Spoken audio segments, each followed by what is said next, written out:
Hi, everybody. Welcome to Real Talk with Rick. This is an Eden Prairie podcast concerning things related to Eden Prairie. My guest on this episode is the recently retired Eden Prairie Police Chief, Jim DeMann. I was able to sit down with Chief JD, as he's called, a few weeks before he retired on September 28th. I had a chance to talk with him about his 31 years with the Eden Prairie Police Department, holding almost every position possible in the department and working his way up from young intern and street cop all the way to Eden Prairie Police Chief. You get to hear about some of his memorable and proudest moments on the department, and you're also going to find out what happens to be his favorite police movie of all time. So here is my talk with recently retired police chief Jim DeMann. Chief DeMann, welcome. Hi. How you doing? I'm doing well. Good. Happy to have you here. So it's not often that people get to hear from the police chief of a city such as Eden Prairie. So you're going to be here for a few more weeks until the end of September. So you are someone that we have here for a while that we can talk to before you move into retirement. That's correct. But we're going to end on that. We're going to end on retirement. We're going to start. We're going to start with kind of how you got to the Eden Prairie Police Department. I love it. Yes, awesome. So why don't you take us back to when first of all, what did you want to be when you were 10 years old? Let's go back to when you were 10. Did you want to be a cop when you were 10 years old? No. I wanted to be a professional hockey player, and I did not have the skill sets for that. Oh, okay. That's fair enough. I think maybe I wanted to be a pro baseball player when I was 10 years old as well. So we all adjust. I had to make an adjustment. But I would have thought you could certainly have been a high school hockey player because you went to Edina High School. I did go to Edina. Yes. You went to Edina, graduated from Edina, gave up the dream of being a pro hockey player, and then did what? I went to college to become a law enforcement officer. I was in probably 10th, 11th grade in high school and decided I wanted to become a cop. There you go. So I... not 10 years old, 10th not grade. Not 10 years old, but 10th grade. After I realized I was not going to be a hockey player. Got it. Yeah.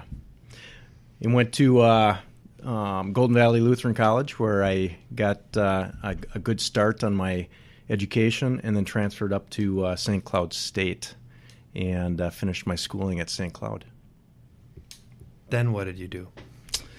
During my schooling, I had the opportunity to intern. I interned first with the State Patrol and got to experience everything they do. And then at St. Cloud, I was fortunate enough to get chosen to be an intern here at Eden Prairie. So that was in 1983. Okay. Yeah. 83. So long time ago. I think I have your official date here. It's somewhere in January of 87. So that's when you're a full-time police officer. So I come back, I do my internship, and I come back in 86 as a full-time CSO. And so I'm a community service officer for 6 months before I move into the cop job. The cop job. Yeah. The cop job. Yeah. So it's 87. You've had you went to school for law enforcement, had a few internships. I expect you to reveal your age, but in 87, you're roughly how old? I was probably 22. 22. You're a young guy, young cop, 22 years old, Eden Prairie. Naive. Yeah, well, trying to figure the game out. Yeah, still are, right? Somewhat. Yeah. It depends on the day. Okay, fair enough. Fair enough. Well, I work with you quite a bit, so I know you figured quite a bit out since 87 when I was a junior in high school.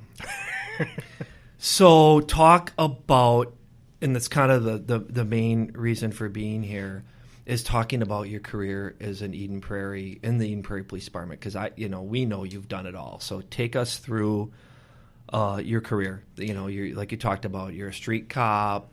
Yeah, Take us through that. I come in as a street cop and spent about 3 years working the streets, learning the game, learning the job, and put in for a canine position, which was in 1989, and I was fortunate enough to get my dog Champ. And Champ. Okay. Champ. He came named Okay. Champ. And Champ had an interesting history in that he was a street dog in St. Paul and got caught by the dog catcher. Uh-oh. And they were about ready to put him down because they couldn't find the owner. And they called the St. Paul Canine Unit, and they went out and tested him.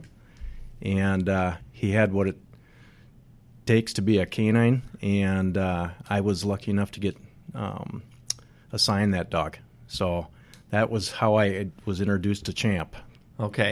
And it's interesting. The canine, people know, kind of have a feeling. Obviously, police departments have canine dogs are part of the police force.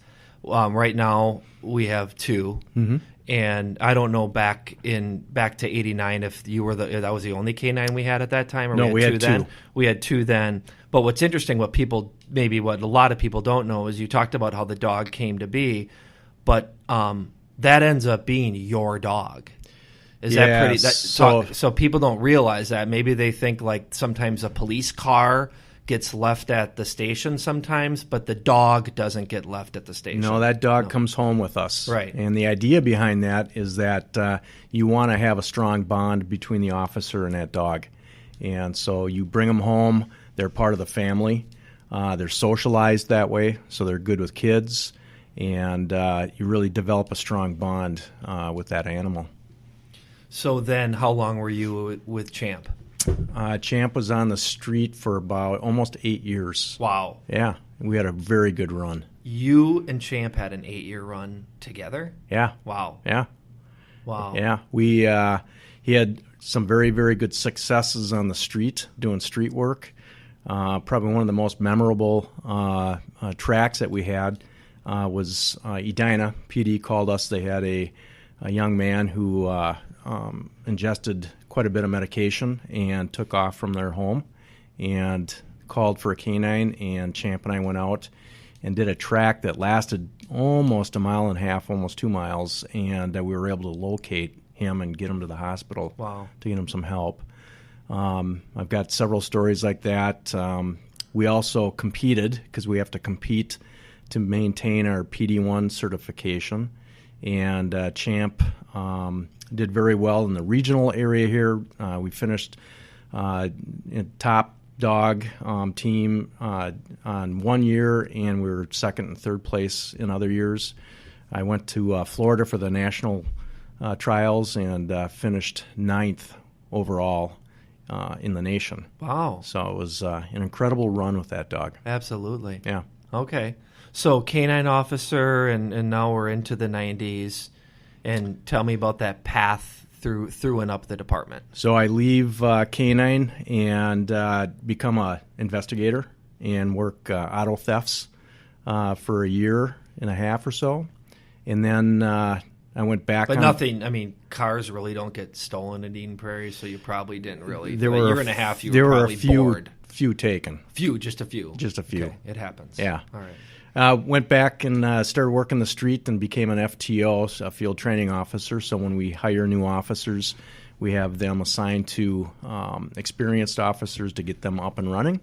I did that for a year or so, a year and a half, and then became a sergeant. I was promoted.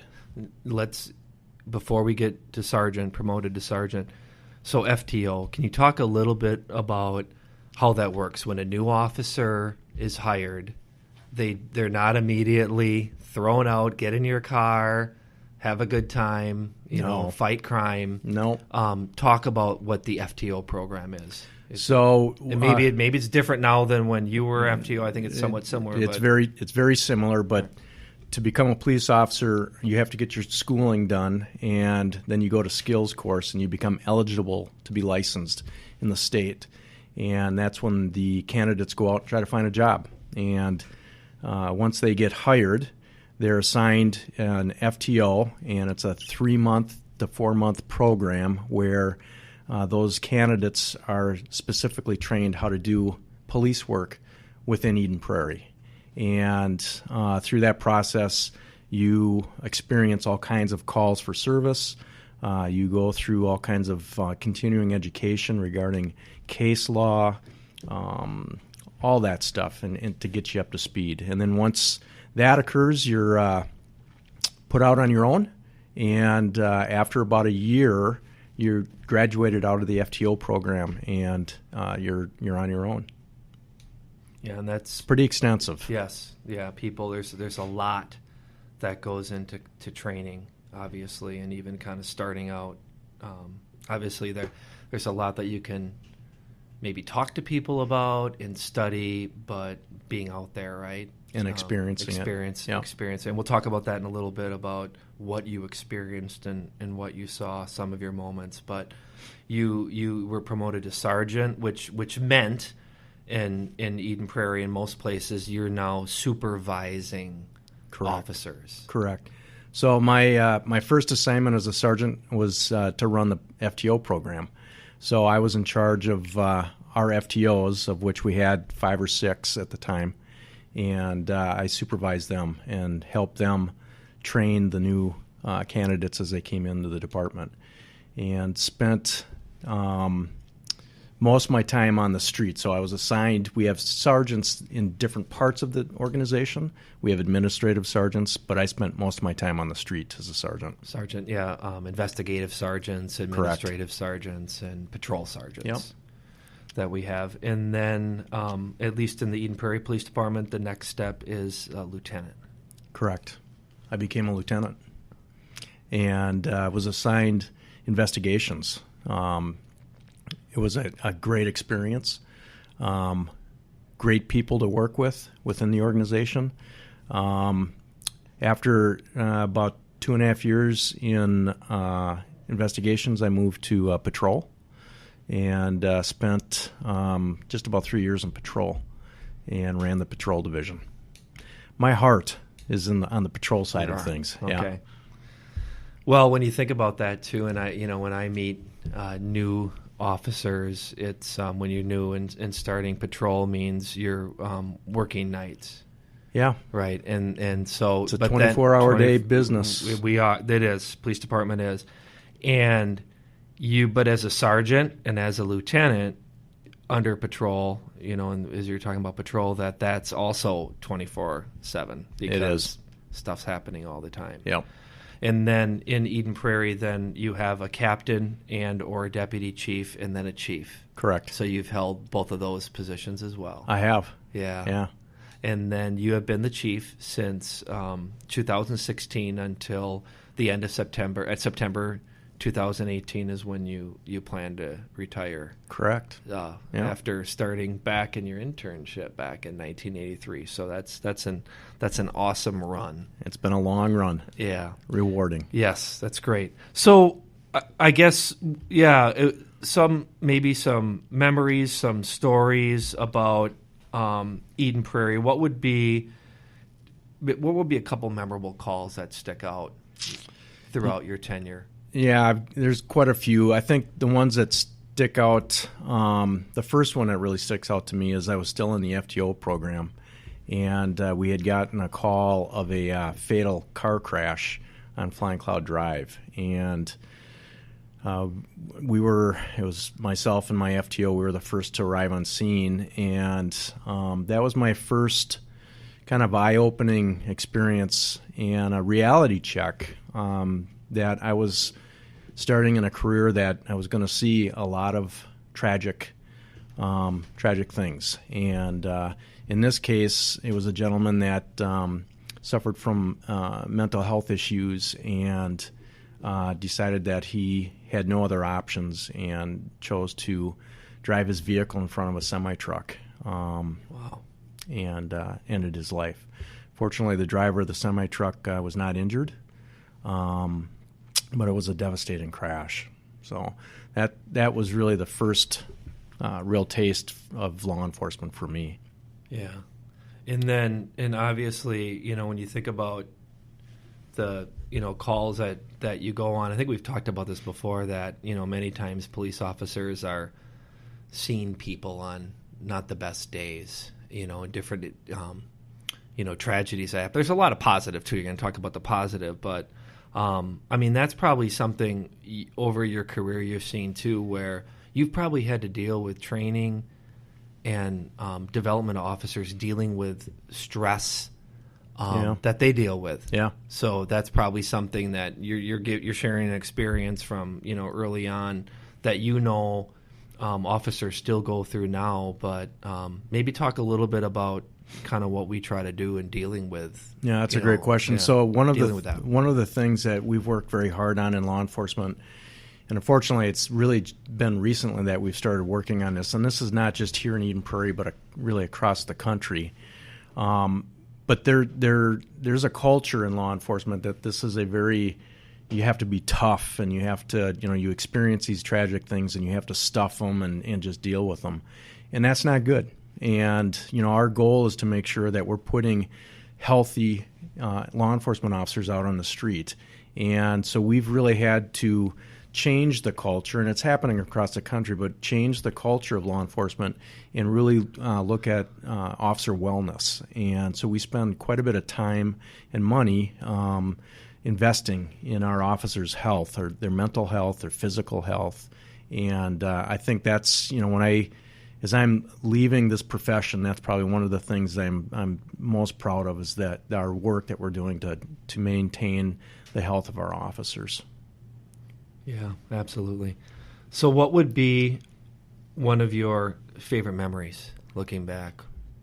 No, I'm putting you on the spot here a little bit. On the spot. Yeah, that's okay. Because there's quite a few. Yeah, touch on a few. So I've got probably one of the more interesting calls. We were called to assist Carver County on a bank robbery that happened in Chanhassen, and it was a very active call. A hostage was taken. It was a bank employee that was taken by the bank robber, and there was a short vehicle pursuit by Carver County at the time. The vehicle stopped, and the suspect took off running and actually ran down kind of into a wetland area, and which actually crossed into Eden Prairie. So that's kind of where we got involved. We had several officers that got ambushed by this gentleman. He actually fired several rounds at several of our cops, and our SWAT team was called out. And I happened to be a SWAT officer at the time. I was the sniper, actually.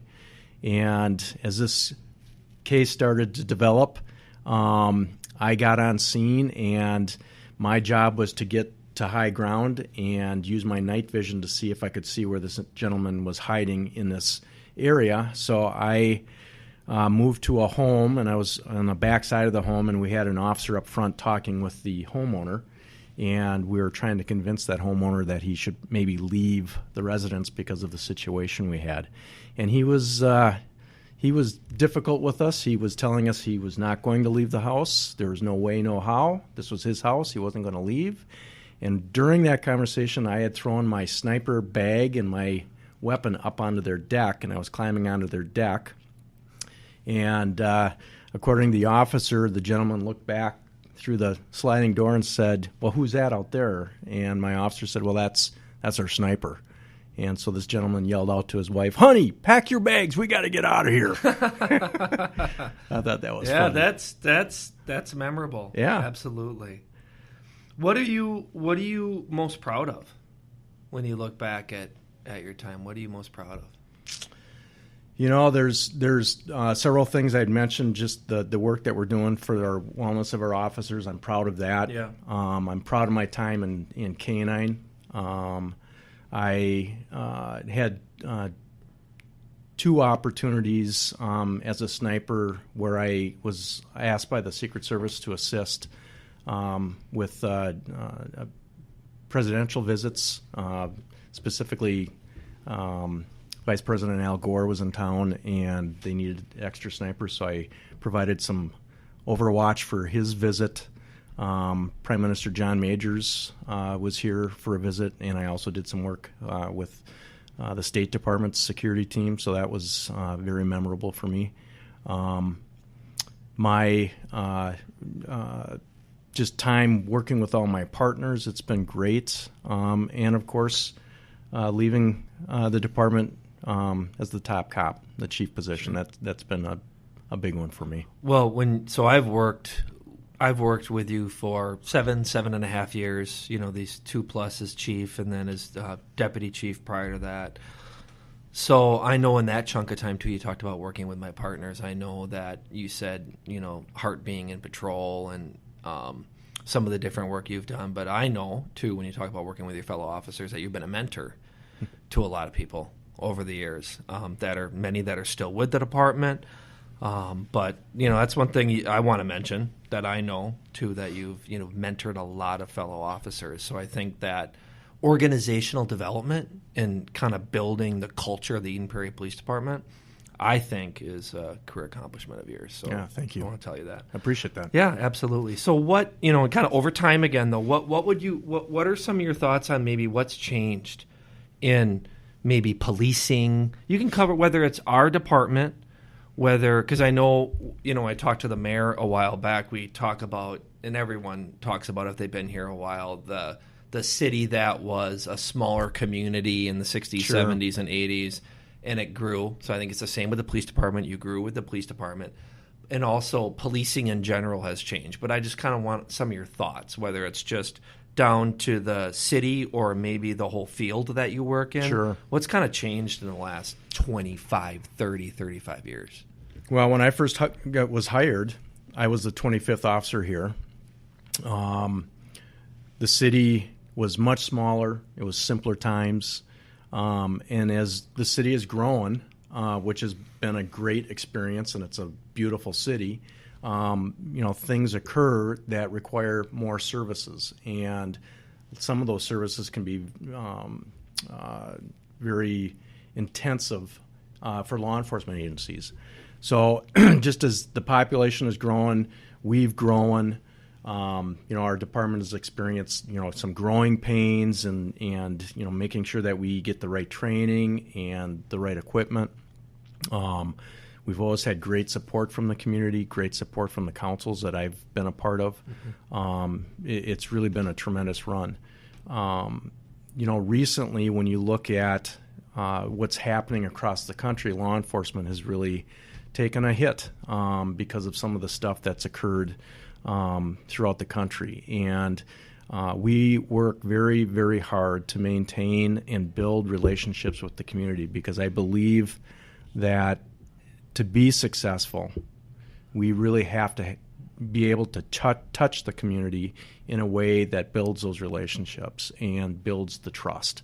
And so here in Eden Prairie, and it's happening across this country, a lot of law enforcement agencies know that that's the path to success. Well, so I remember when there are these incidences that occurred in our own metro area and nationally with people in crisis and interactions with law enforcement. And I remember whether it was residents, the media, whoever, talking about, what are particular departments doing when it comes to crisis intervention or these issues. And I remember one of the first things you said was that, our city's been doing crisis intervention training for a number of years. And, that's correct. And what is it? It's like every officer a certain number of hours, even beyond what might be required of a post license or state requirements. So what we've done, and this is several years ago, and a lot of agencies are now just starting to get caught up with it, but we've trained all of our officers that respond to calls. We've trained them in crisis intervention. It's a 40-hour training. And we've also included our dispatchers. So it's not when the officer gets on scene when we start working on calming the situation and helping people make better decisions in their crisis. It actually occurs when someone calls 911 because they're getting a dispatcher that's been trained in that. And the whole idea is when people are in a crisis, they're not thinking properly, They can't because of the crisis that they're in. So what we want to do is slow things down, and we want to allow them the opportunity to really start to spin the situation and slow that spin down so they can make really good decisions.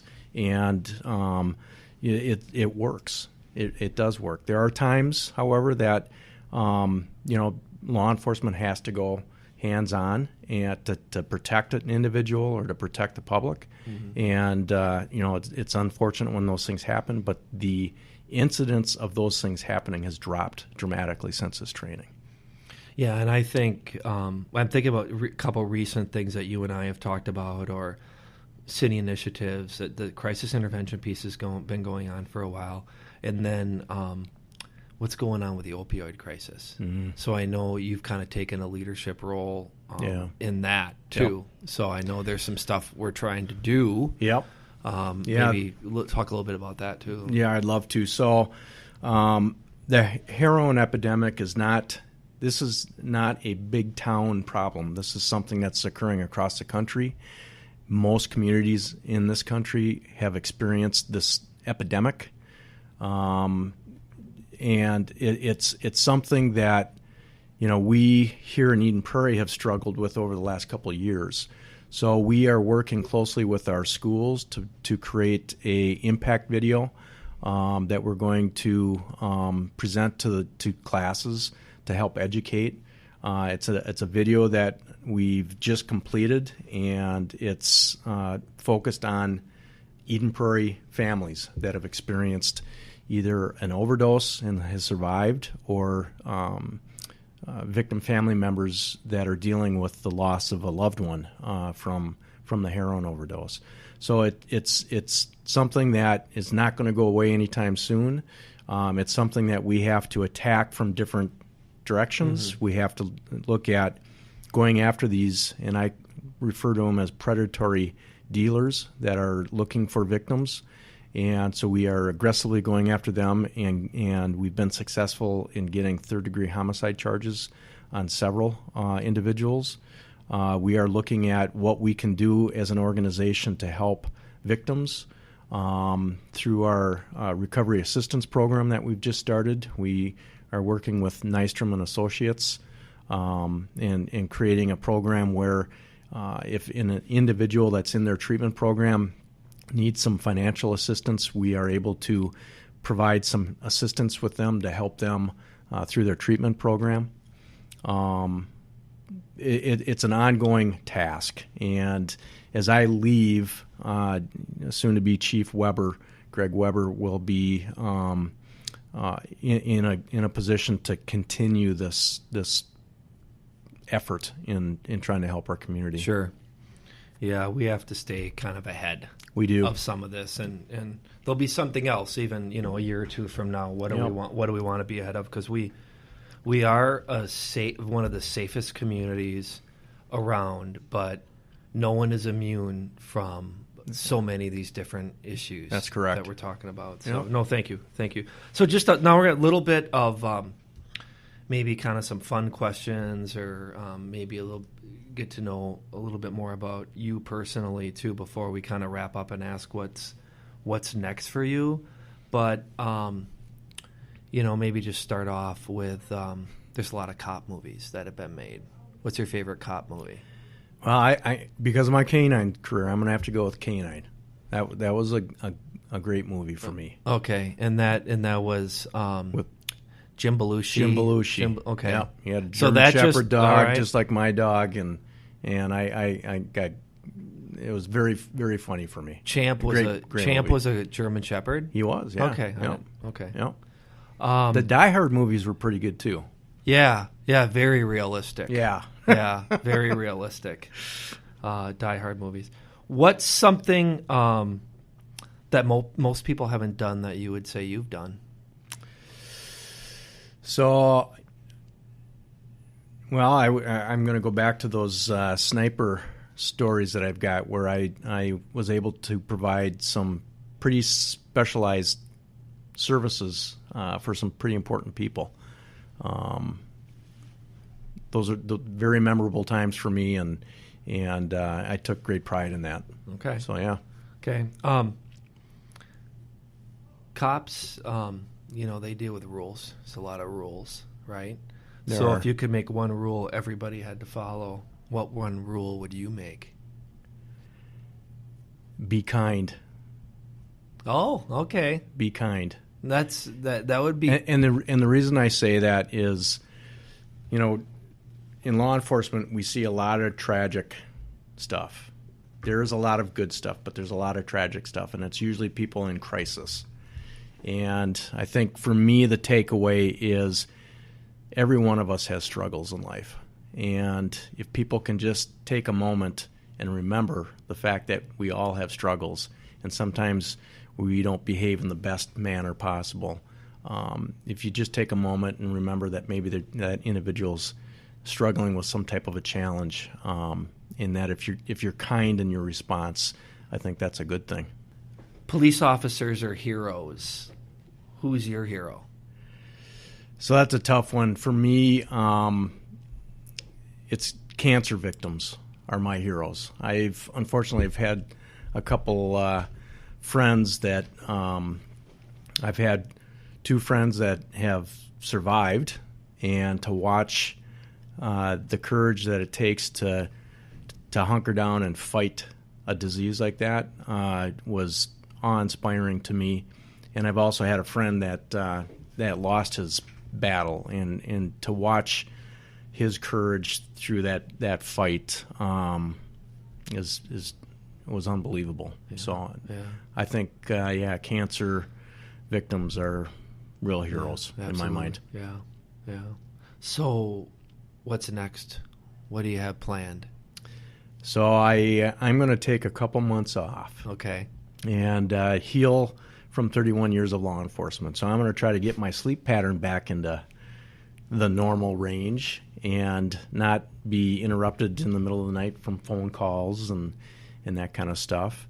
I have 12-year-old twins, and both are very active in sports. So I'm going to be spending quite a bit of time with my family, which I'm looking forward to. My wife, Sarah, she's very excited for this retirement, this phase of my life, and so I'm very excited about what the future has. And then I'm just going to kind of sit back and wait and see what happens, see what comes my way. Yeah, absolutely. You're still a relative. I mean, you're older than me, but you're still a relatively. Am I older than you? You are. Oh. Remember we talked about when you started. I was in high school, but we're not too far apart. But no, there's quite a bit more to come for you in the next chapter of your life, and I wish you the best. So thank you, Chief. Thanks, Chief, for coming on and talking to me. It was a pleasure. Well, thank you very much, Rick. You've been a great boss. Right. Thanks. Yep. Bye.